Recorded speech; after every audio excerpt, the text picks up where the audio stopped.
Di video kali ini, gue akan bahas ya, konsep yang gue sering bahas. Sebenarnya gue bahas ini di podcastnya Deddy Corbuzier. Gue juga kemarin keinget untuk bikin video ini karena gue bahas di podcastnya Richard Lee. Jadi ini adalah 4 leverage utama untuk menjadi kaya. Di sini gue akan outline sesuai dengan pemahaman gue. Karena gue percaya begitu gue pertama kali dengar 4 konsep ini benar-benar ngerubah kehidupan gue. Dan gue harap ini juga bisa ngerubah kehidupan kalian. Konsep ini sebetulnya gue pinjam dari salah satu investor legendaris favorit gue, yaitu Naval Ravikant. Dia adalah mantan CEO dari AngelList. Itu site di mana lu bisa angel invest di banyak startup. Dan dia juga adalah investor awal di dunia cryptocurrency. Konsepnya gue pinjam dari beliau, tapi gue akan tambahin beberapa pemahaman gue tentang konsepnya. Archimedes punya quote ya, "Give me a lever long enough dan gue akan gerakin dunia." Maksudnya apa? Di hidup ini kita harus ngerti konsep paling powerful ya di hidupan manusia adalah leverage. Kalau kita ngerti cara pakai leverage dan 4 spesifik leverage ini, gue yakin hidup kalian akan berubah. Konsep dari leverage ini sendiri adalah menurut gue pribadi pemisah dari orang miskin dan juga orang kaya. Orang miskin tuh nggak ngerti konsep leverage, orang kaya ngerti. Orang selalu bilang ya, kalau kalian mau sukses adalah kalian kerja keras. Ini gue selalu ngomong di banyak video gue. Ya, lu kerja keras, lu kerja yang disiplin. Ya. Tapi pertanyaannya, apakah banyak profesi yang tidak kerja keras? Ini gue akan kasih contoh ya.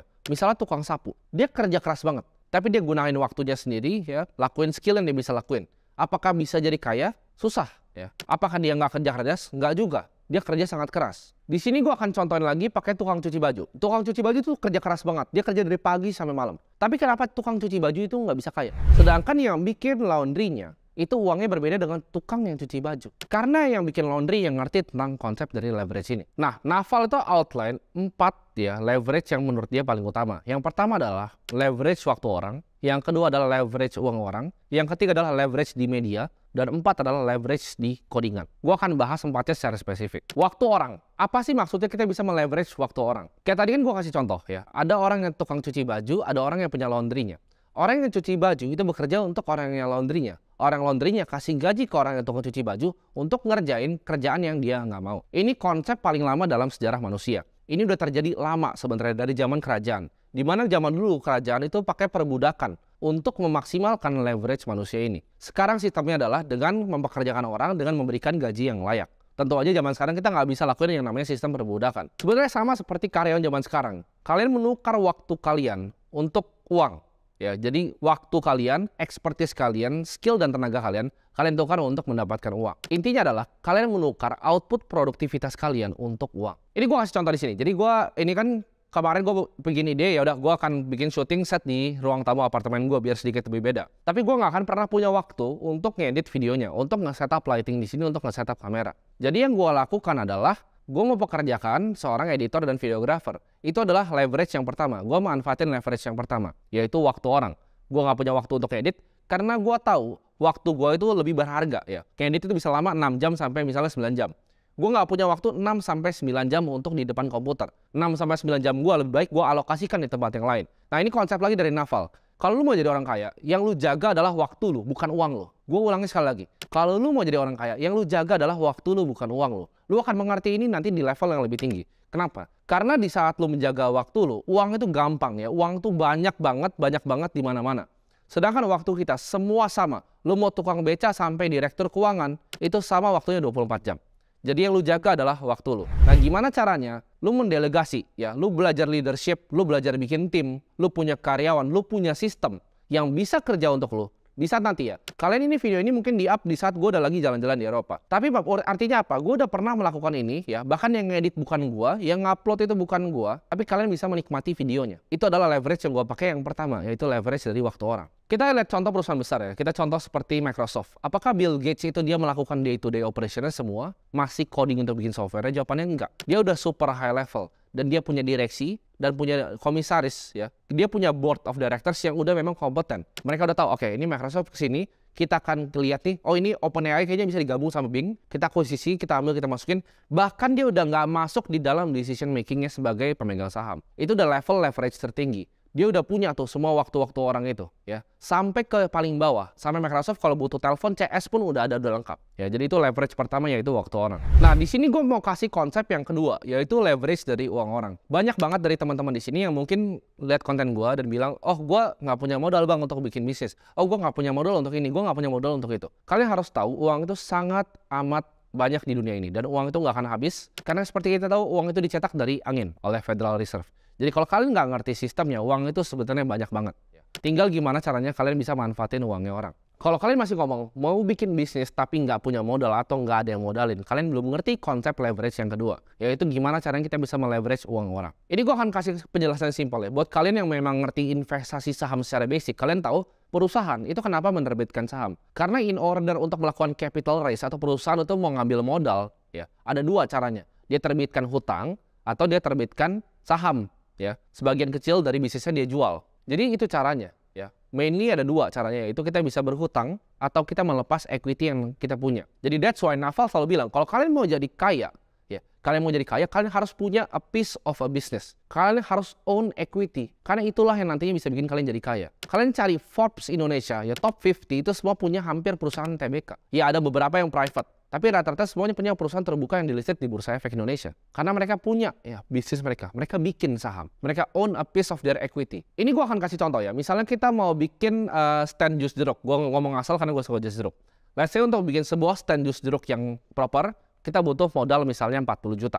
Nah, kita nggak punya uang sama sekali. Tapi gue yakin nih jus jeruk gue tuh beda. Konsepnya beda dan gue bisa marketing ini dengan TikTok dan cara yang lain. Ya. Jadi caranya gimana? Gue akan melakukan yang namanya fundraise. Ya, gue cari seorang investor. Carinya di mana? Banyak. Kalian bisa cari di mana-mana. Karena banyak banget orang yang punya uang nih, nggak punya waktu. Dia mau uangnya berkembang. Dia mau invest di bisnis. Dia mau invest di bisnis private, di bisnis-bisnis yang menjanjikan. Jangan bilang, oh bang, tapi nggak ada yang mau invest di stand jeruk gue. Ini contoh aja. Lu bisa pakai bisnis apapun. Misalnya lu butuh modal 40 juta untuk mulai jualan. Apa yang lo lakuin? Oh nggak ada modal terus nggak jadi jualan. Ya, itu orang bego. Dia nggak ngerti leverage kedua. Lu bikin konsep bisnisnya, ya, bikin secara rapih. Nanti kira-kira proyeksi tahun pertama berapa, proyeksi tahun kedua berapa, kira-kira strategi gue ini seperti apa, ya, modal lu dipakai untuk apa aja, secara detail dan rinci. Lalu lu bawa ini ke seorang investor yang mau berinvestasi di bisnis lu. Yang lu lakukan adalah gini, bilang, Pak, saya ini nggak punya uang, tapi saya ini punya skill, ya, saya ngerti banget jeruk keluar dalamnya, saya benar-benar ngerti cara jualannya, saya tahu go to market plan-nya apa, saya tahu diferensiasi produknya apa, saya tahu value proposition dari produk saya apa. Dan ini punya kesempatan untuk bisa di-scale jadi banyak franchise nanti misalnya kayak Mishwe atau yang lain. Ya, ini potensinya besar, Pak. Lalu tapi saya nggak punya modal. Dan saya butuh startup capital 40 juta untuk mulai ini. Gimana kalau kita partneran? Jadi saya dalam mayoritas, jadi saya pegang misalnya 50% atau kita bagi dua, Pak. Ya kita saham 50%, 50%. Bapak chip in dengan 40 juta, Bapak dapat 50% saham dari perusahaan saya. Nah itu valuasi perusahaan lu langsung 80 juta. Ya. Itu gimana caranya kita bisa manfaatin uang orang walaupun kita belum punya uang, kita bisa bikin bisnis. Jadi kita lepas 50% saham kita kasih ke dia di atas kertas, tanda tangan, dapat 40 juta kita mulai. Begitu sesuai dengan proyeksi kita bagi dividen sesuai kita janjikan ke investornya. Jadi win-win untuk dua-duanya. Dia punya uang nganggur, ya, lu punya skillnya, lu punya namanya sweat equity atau equity keringat.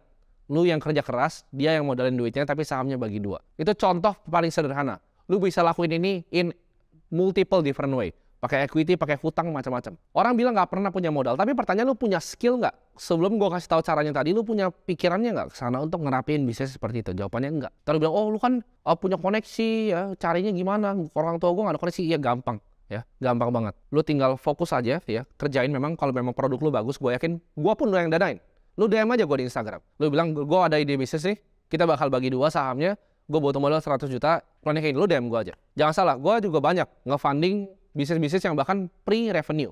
Ya, gue banyak angel invest, apalagi di industri Web3. Kalian punya ide yang bagus, DM gue, itu gue bakal happily untuk invest di kalian. Mau tiket saya 100 juta, 1 miliar pun gue berani invest. Kalau kalian perhatiin, banyak banget ya konglo-konglo yang dibuild dari leverage kedua ini, yaitu leverage uang orang.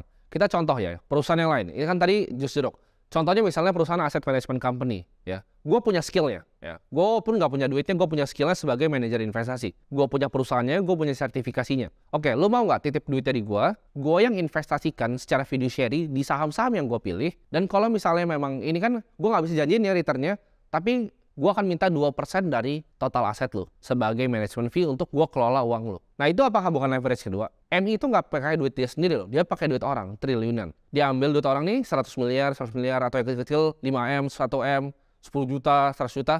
Totalnya misalnya dari 5 triliun, dia ambil 2% setiap tahunnya. Regardless of mau naik turun, mau juker balik ke kiri ke kanan, dia dapat 2%. Itu adalah leverage dari kedua, yaitu uang orang. Makanya orang-orang yang di dunia finance yang ngerti nih capital structure leverage uang orang ini, bahkan private equity, gimana sih, apa sih caranya gimana kita bisa leverage buyout sebuah bisnis? cara bikin LBO model di Excel tuh gimana caranya sih? Itu kalian pelajarin dan kalian akan amazed on gimana caranya kita bisa ngatur capital structure di dunia ini. Kita mau lihat Warren Buffett, orang kaya dari tahun 1900 ya, JP Morgan, itu semua advanced capital allocator. Bahkan dia yang funding. Oh, Tesla mau bikin ini, Tesla pun datang ke dia, Nikola Tesla. Ya, dia coba bikin yang towernya itu, akhirnya diruntuhin, nggak mau di-funding lagi.